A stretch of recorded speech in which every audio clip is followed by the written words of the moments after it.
காலையில 6 மணிக்குள்ள எழுந்திருக்கணும். காலையில 1 மணி நேரம் படிக்கணும். வீட்டுல குறைஞ்சபட்சம் எவ்வளவு நேரம் படிக்கணும்?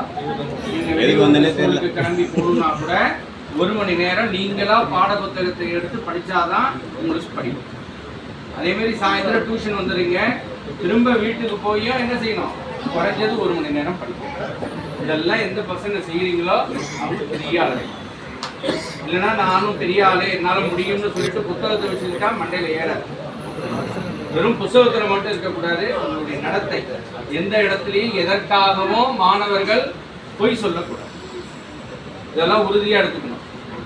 எதுக்காகவும் இப்போ லீவ் சொல்லணும் அப்படிங்கிறதுக்காக மிச்சிட்டா பொய் சொல்லக்கூடாது. ஸ்கூல்லையா இருந்தாலும் சரி, அப்பா அம்மாட்டையா இருந்தாலும் சரி, வீட்லையா இருந்தாலும் டியூஷன்லையா இருந்தாலும் எந்த இடத்துலையும் என்ன சொல்லக்கூடாது? பொய் சொல்லக்கூடாது. இதெல்லாம் எந்த மாணவர் செய்றீங்களோ அவனுக்கு எல்லாரையும் பிடிக்கும். இப்போ இந்த பையன் வந்து இன்னைக்கு தான் பார்க்குறோம் நாங்கள். ஆனால் எனக்கு அவன் முகம் இன்னும் எத்தனை வருஷம் ஆனாலும் மறக்காது. காரணம் என்னன்னா அவனுடைய வெளிப்பாடு.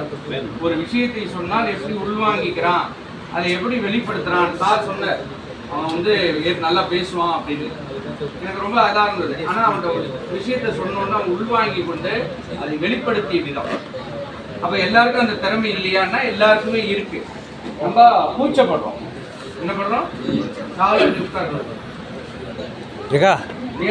கூச்சப்படக்கூடாது. தைரியமாக எதையும் செய்ய முன்வரணும். இப்போ உங்களுக்காக தான் இது, இந்த மையம் உங்களுக்காக தான். இதுல எந்த காலத்திலையும் எதற்காகவும் எந்த நாள்லயும் பேனாவாலேயோ சாப்பீஸாலேயோ கிறுக்க மாட்டேன் அப்படின்னு உறுதி எடுத்துக்கோ. எந்த இடத்துலையும் உன் பேரை எழுதி வைக்கக்கூடாது. செவுத்தெல்லாம் எந்த இடத்துலையும் கிறுக்கல் இருக்கக்கூடாது. அந்த செவுத்துல சாஞ்சிட்டு எண்ணப்படக்கூடாது.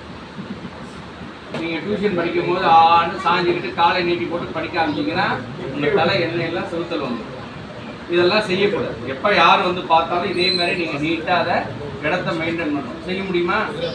முடியும். நீங்கள் எல்லாரும் எப்போதும் கவனமாக இருக்கணும். யாராவது உங்கள் பக்கத்தில் தப்பு பண்ணால் கூட நல்ல அன்பாக எடுத்து சொல்லணும். உங்களுடைய பாட புத்தகத்தில் கொடுத்துட்டாங்க ஸ்கூலில் புக்கு நோட்டெல்லாம், யாரெல்லாம் கிழிக்காமல் வச்சுருக்கீங்க அட்டையெல்லாம் இந்த வருஷம்